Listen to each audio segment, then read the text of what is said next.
Está con nosotros Luis Enrique Pereda Trejo, exintegrante del Comité de Evaluación del Poder Judicial de la Federación. Gracias por acompañarnos. Buenas tardes, Luis Enrique. Carlos, un gusto saludarte. Muy buena tarde a ti y a tu auditorio. Pues se presentó esta renuncia y pues ¿en qué condición quedó este comité, Luis Enrique, después de la orden que le dio un juez, después de la orden que les da el tribunal y la decisión que ustedes toman? Es decir, pues prácticamente quedó inexistente. Es correcto, el tribunal el comité ya no existe y esa es la decisión que tomó el colectivo, las 5 personas que lo integramos, pues ante la imposibilidad de trabajar, una inviabilidad constitucional, como tú lo has explicado muy bien. Hubo 2 tribunales, 2 juzgados de distrito que decretaron un no continúes con los trabajos de integración. Y hubo un tribunal electoral que dijo exactamente lo contrario, continúa con los trabajos de selección, de integración de aspirantes. Y era imposible darle cumplimiento a ambas instrucciones, a ambas resoluciones, porque eran exactamente contradictorias entre ellas. Pues lo que procedía era que la Suprema Corte resolviera. Y en eso ya habíamos solicitado y se había admitido por parte de la Suprema Corte el resolver esta contradicción como está establecido en la ley orgánica, y en realidad es, digamos, hasta cierto punto algo que llega a pasar en los tribunales y juzgados a lo largo y ancho del país, y el que resuelve pues es el de alzada. Lo que pasa es que el Tribunal Electoral pues decidió, no sé si la expresión se entienda bien, pero pues bypassear a la Suprema Corte e irse con el Senado y decir que ahora el Senado es el que va a integrar la información, y entonces pues ante eso ya no nos daba opción constitucional de avanzar hacia ningún lado y de hacer nada, y lo único que quedaba pues era esto, renunciar. Y ya, ¿en qué condición quedaron, por ejemplo, los expedientes, más bien los trámites que estaban haciendo de las personas que querían participar en esta elección, Enrique?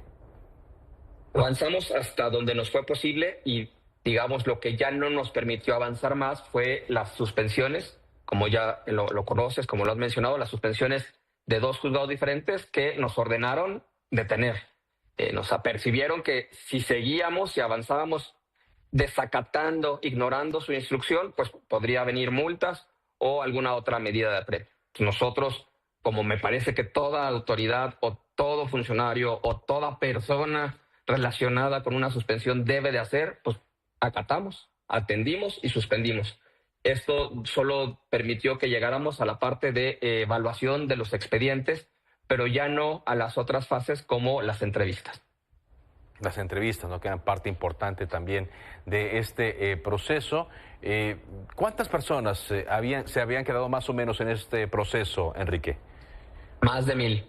Y por supuesto esa lista se iba a hacer más grande a partir de las revisiones que tanto el Tribunal Electoral o la Suprema Corte, cada una en su competencia, hiciera y decidiera si eran correctas o incorrectas las descalificaciones o, por lo tanto, las inconformidades presentadas por las distintas personas, y esa lista se iría haciendo más grande a partir de nuevas instrucciones de, insisto, la Corte o el Tribunal Electoral, a partir de los recursos de revisión e inconformidad específicamente. Pero también hubo descalificaciones por parte de ministras como Lenia Batres, quien dijo hace unas 3 semanas que solo tenían una función honorífica, ustedes técnica, auxiliar, o por ejemplo la ministra Loretta Ortiz, quien dijo que estaban ustedes intentando hacer un sabotaje al proceso de elección. Nuestra función era técnica, jurídica, técnica, no era política. Ninguno de mis compañeros y un servidor nunca tomamos una decisión en el marco del comité con criterios distintos a lo que establecía la Constitución, el acuerdo del Senado y nuestra propia convocatoria. Todas las decisiones que tomamos fueron de orden técnico.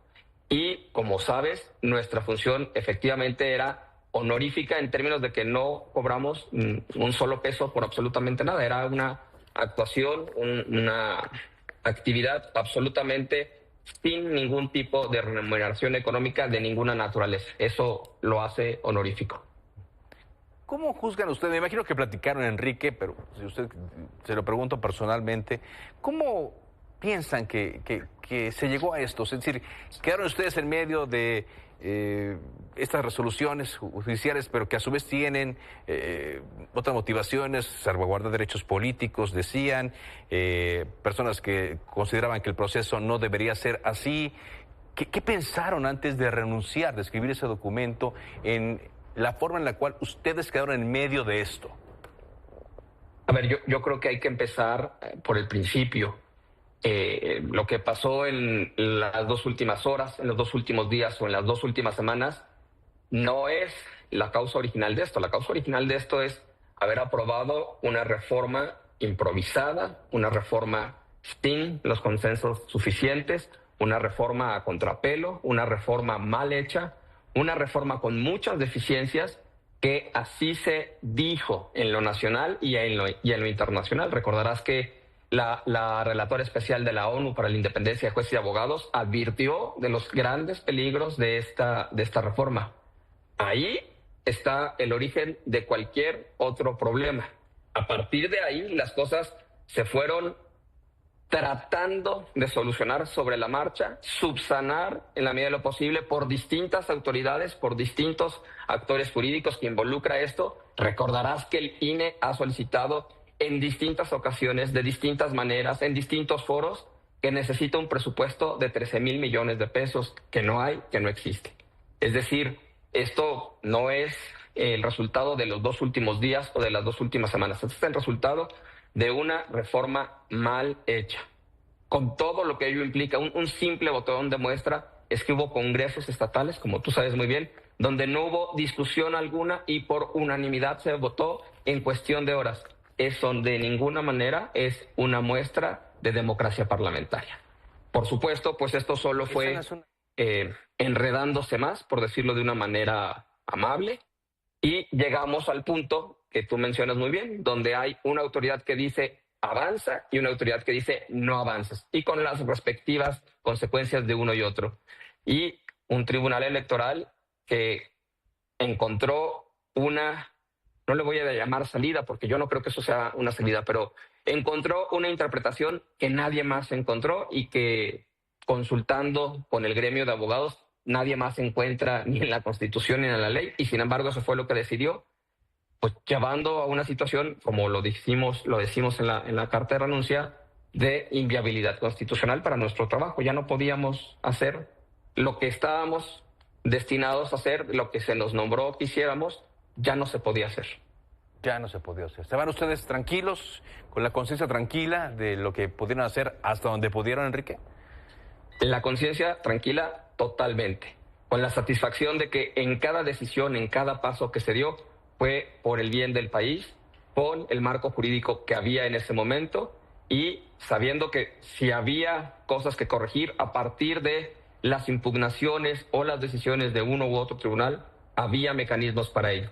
Por supuesto, no hay ninguna celebración en esto, porque el que pierde pues es el país. O sea, lo que está pasando no es poca cosa, no es sencillo, pero también en un ámbito de democracia, en un ámbito de Estado constitucional de derecho, no hay una caída definitiva o una derrota final. Hay un trabajar cotidiano, un trabajar de todos los días, desde distintas fronteras, desde distintas trincheras, y ese es el caso de un servidor. Seguiremos trabajando, en lo personal seguiré trabajando por un Estado constitucional de derecho, por fortalecer las libertades ciudadanas, porque no hay posibilidad de no hacer nada, de quedarse cruzado de brazos. El país se lo merece y cuenta con muchas personas que están muy conscientes que estamos entrando a tiempos muy, muy, muy difíciles para las libertades ciudadanas. Gracias, Enrique, por esta entrevista. Buenas tardes. Con gusto, Carlos. Cuídate. Buenas tardes.